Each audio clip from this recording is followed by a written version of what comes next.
অপরিচ্ছন্ন পরিবেশে স্বাস্থ্যসেবা চলছে ঠাকুরগাঁও জেনারেল হাসপাতালে। যত্রতত্র ফেলা হচ্ছে আবর্জনা, ছড়াচ্ছে দুর্গন্ধ ও জীবাণু।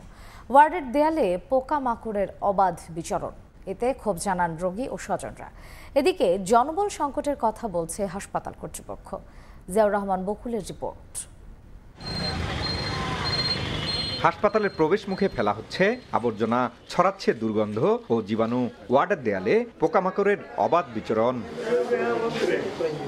ঠাকুরগাঁও জেনারেল হাসপাতালে জেলার 5টি উপজেলার রোগী ছাড়াও আশপাশের কয়েকটি জেলার রোগীরাও আসেন চিকিৎসা সেবা নিতে। অথচ অপরিচ্ছন্ন পরিবেশের কারণে ভোগান্তিতে রোগী ও স্বজনরা। তাদের অভিযোগ, নিয়মিত পরিষ্কার করা হয় না হাসপাতাল। ওয়ার্ডগুলোতে যত্রতত্র ফেলা হচ্ছে রোগীর ব্যবহৃত মেডিকেল উপকরণ।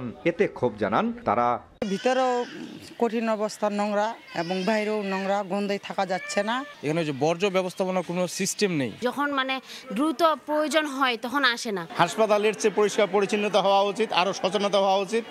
অর্ধেক পাউডারে দ্বিগুণ উজ্জ্বলতা, নতুন রিন অ্যাডভান্সড অর্ধেক পাউডারে দ্বিগুণ উজ্জ্বলতা। এদিকে জনবল সংকটের কথা বলছে হাসপাতাল কর্তৃপক্ষ।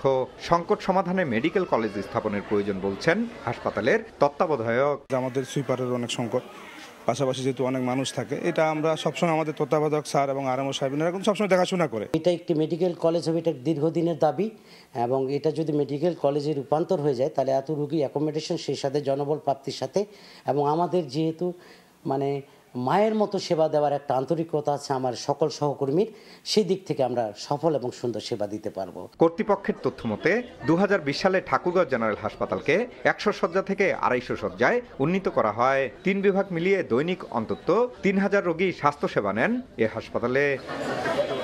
জিয়াউর রহমান বকুল, সময় সংবাদ, ঠাকুরগাঁও।